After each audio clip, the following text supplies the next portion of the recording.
Hello, my name's Artemis, and is it just me, or does this fandom seem to have one hell of a massive obsession with popularity? Or to give it its more appropriate and trashy term, popufurity. Seems like we tend to build these people up quite high, and then make them the centerpiece of our community, and while I might have taken the odd satirical jab and, sarcastic bitch slap across this concept, I've never really taken a true delving look into this elite ruling class, and I think it's time we change that.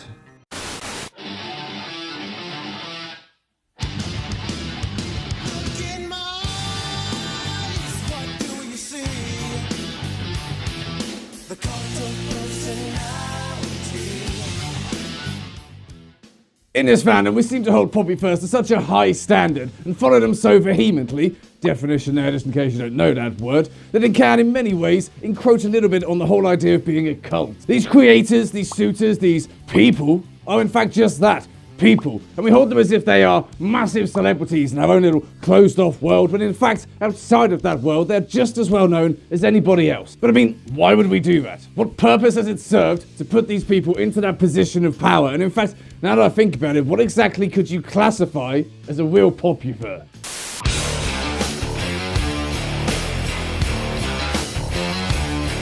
Popufur is a wide term in this fandom. It seems to have a different meaning for different people. Sure, I might have used it in a sarcastic way, but it seems a lot of people use it that way too. Say for instance someone is acting too stuck up and superior, and they are branded a popufur. And yes, I know that's me all over. While in some circles it's used as an insulting term, in others it's more of an actual noun, as a status within the fandom itself. Yeah, popufur makers, popufur artists, popufur YouTubers. In fact, it's usually used to highlight somebody's level of fame, their followers, their counts, and generally how big they are. Generally have a large following on social media and tend to adhere to a certain set of traits and are often regarded as the leaders of our community, when in fact they are in many ways far from that.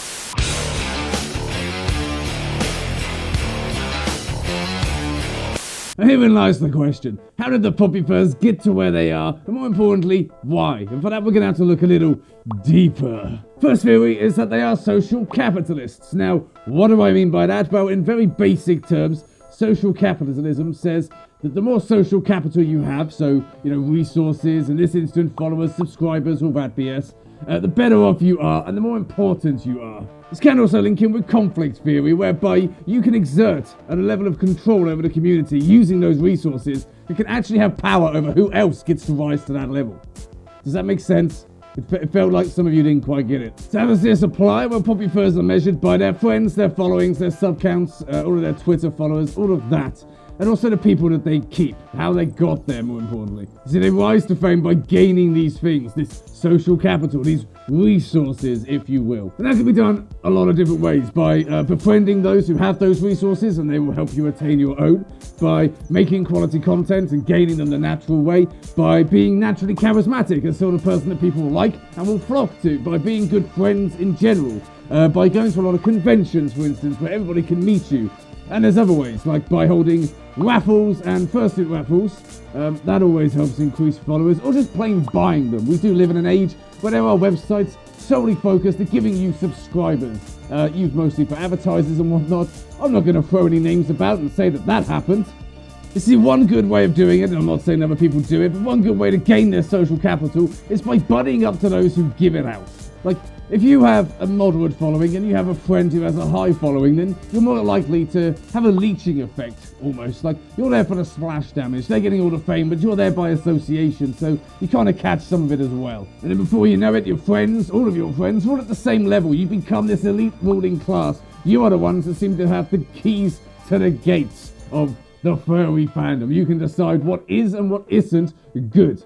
You can influence your will. You suddenly have a way to actually codify things into law. Like, okay, this meme is gonna happen because we say it's gonna happen, because we're all gonna do something about it. And holy shit, that actually happens.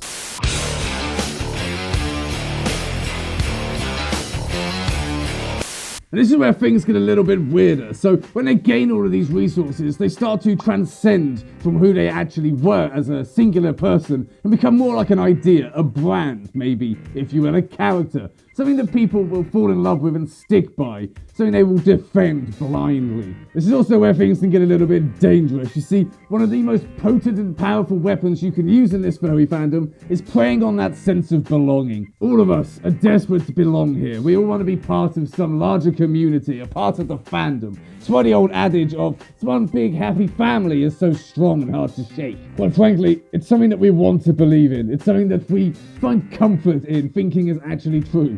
That's why it's so hard to admit that it isn't. And when you have someone who's preaching this message, they tend to have loads of people flock to them because you are letting them believe what they want to believe. You will gain those followers like, you know what, it is all a happy family and we all love each other here. People are going to come to you because that's what they want.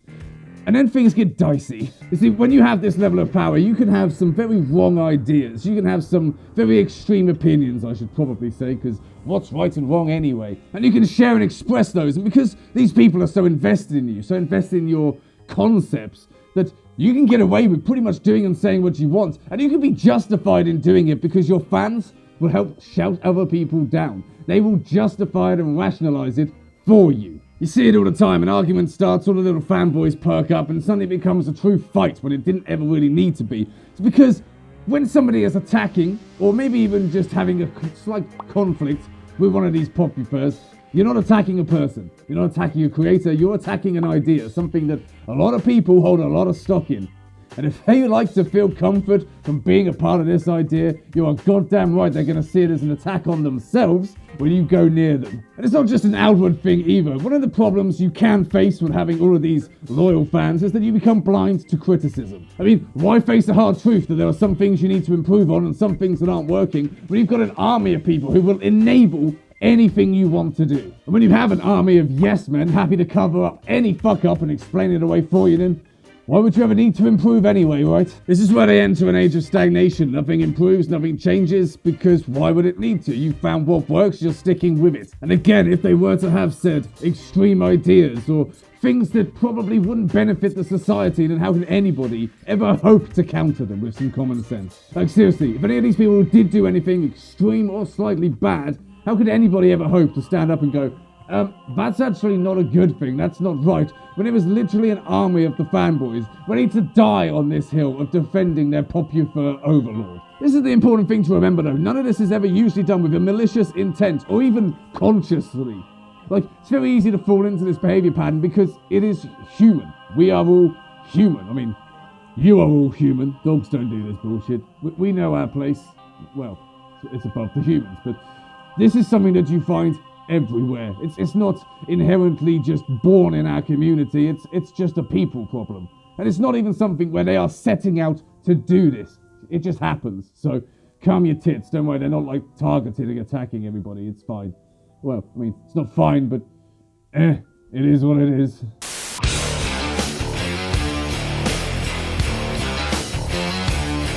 This specific brand of adoration and obsession can be found in all facets of the furry fandom. When you look at fursuit makers, you always see the same names come up because they are regarded as the pinnacle, the best of the best, the ultimate in fursuit building. And there's always a big queue to get with them. It's a privilege to be able to have a spot in their queue and to wear something they've made because you can gain that social capital with that simple attachment of the name. You see with artists as well, you know, it's a very powerful medium that you can almost control the fandom with, even in a non-direct way. I mean, look at all that Vincolly stuff. That shit got set on fire. Everybody was making that. And yet, no one really knows where it came from. It just was a few famous artists who started joining in with this thing, and suddenly it was huge. And furry YouTube is probably one of the biggest indicators. You see so many of the same style of videos going round and round, the same videos themselves being done by different people, all these little basic fuckers trying to emulate their popufur idols. But why?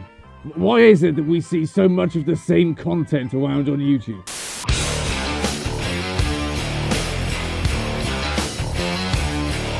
You see, it all begins when you're a fresh-faced little basic fur and you enter the fandom anew. Oh wow, look at this, the furry fandom! What an amazingly loving and caring family! You find yourself in this new wonderful community, this lovely little world that you finally start to feel at home in, and you want to get a good sense of what it's all about, so you look around and you think, oh, okay, these big guys, these heavy hitters, the ones with the biggest followings, they're probably going to be the best place for me to start, right? Oh, wow, look at these amazingly talented creators. These Q&As are so funny, with wacky questions, and these streams really make me feel like I'm fitting in with something. You find these guys to be the pinnacle of what content is supposed to be. In fact, exactly what they make begins to shape what you think is what furry YouTube is always supposed to have been, and if you're going to make those videos, what you're supposed to make. That's the association that obviously starts to form in your head because you're a basic little bitch.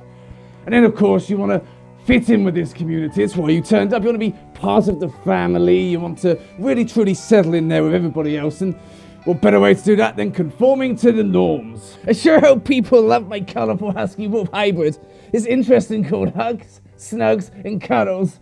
An extreme cockvore. But I'll only hint to that in my retweets. Soon enough, you start getting a reference sheet and getting loads of lovely little art. Some of it's a little bit too fetishy, but hey ho, it's the furry fandom. Everyone accepts that. And then you even get a suit that's amazing, and you decide, you know what? I want to make content too. Oh, I really wish I was one of these YouTubers. Wait, I can be! And I can make Q&As and streams and unboxing videos, blogs, public suiting videos as well. That's what people like, right? Well, I can do that too! Seems like the obvious choice, right? I mean, it's what everybody else has done and it's worked for them, so why wouldn't it work for you? You can just keep doing exactly what they were doing, you know, bringing out all the same old ideas, and of course it's going to work because it's always worked. It's always been what it's always been. Nothing's changed, so you might as well just add to that and keep following down that path until you're lost, swept away in this sea like tears in rain. Yeah, I know, I kind of ripped it off from Blade Runner, but it's such a poetic fucking quote. And then before you know it, the years gone by, you're still making the same content, you're still making your Q&As, your streams, your P.O. box videos, all of that crap. And another young basic fur enters the fandom and sees your channel, and they go, oh my god, this is amazing, I love this content. Pretty soon they start to form an association that that's the content they should be making. And the beat goes on, the cycle repeats. Time is a flat circle. But of course, that's only one theory, and it's based pretty exclusively in behaviour. For a more technical analysis, I turn to a good friend of mine in PR Wolf, who I'm sure will appear on this TV momentarily. Hello! Yes, now, first off, I'm going to put this out there. I am absolutely not an expert on this, and this is very much just something I have been thinking about and thought it was maybe worth mentioning. And secondly, I have no problem with whatever kind of YouTube videos you like to watch or like to make. I'm just suggesting why YouTube suggests some videos more often than others, and this whole kind of thing. Now, everybody has heard how awful, let's put it like that, the YouTube algorithm actually can be sometimes. And I have seen, not just with furries, but with other smaller communities on YouTube, it does seem to struggle even more when you go very deep down the rabbit hole, pun, into more and more specific content. YouTube likes to put videos in categories and then use those categories and subcategories to suggest, you know, what people would like to watch. Now, the more specific YouTube can understand you, the more categories it has about you, the better it can recommend videos to you, or at least that's the theory. This system works great when the YouTube channels and type of content is really varied and absolutely massive. It does struggle slightly more when you get lower and lower down the system, like something like furries. Ain't none of this macro content.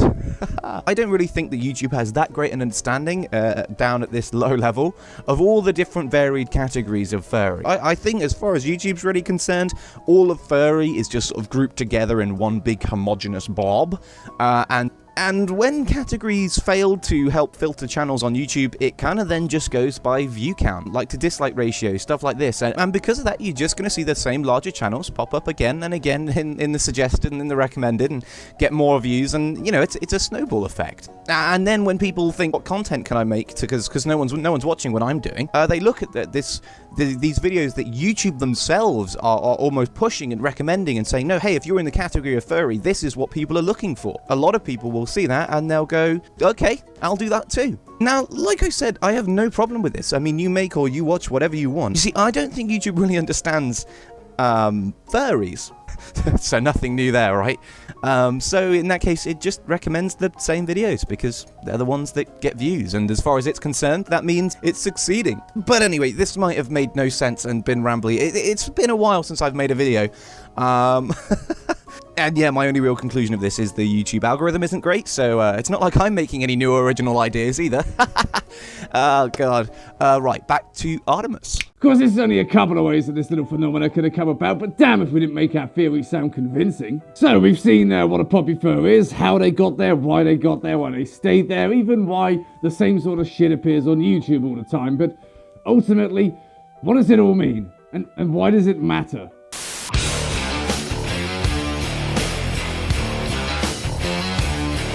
It means that we are no different, in fact, than any other community, or in fact, from society as a whole. The furry fandom often seems to act as a microcosm for the larger world, and often seems to take on a hell of a lot of its traits and twist them slightly towards our own particular interests and aspects.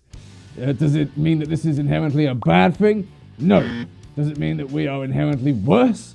No, of course not. But I think it can be said that this isn't exactly a good fucking thing, or perhaps it just isn't a perfect state of affairs. I mean, stuff like this can lead to ages of stagnation where nothing changes, nothing improves or develops, because change is hard and change is scary, and I think we need to push through that and stop taking so much focus on what we're already doing and keep pushing into doing something better, something new we haven't seen before. And of course, I'm not saying that we should abandon these poppy furs or even that they are undeserving of their fame and attention, but blind loyalty is a dangerous fucking thing, and over-attachment is already too fucking common in this fandom, okay? It's just too much fucking focus put on, they're better than you, you're wrong, I'm right, when really it should all be focused towards self-improvement and self-reflection. Stop looking at other people and going, I want to be better than them, I want to be better than them. And start looking at what you've done and go, I want to be better than I was yesterday. I want to improve on this and that.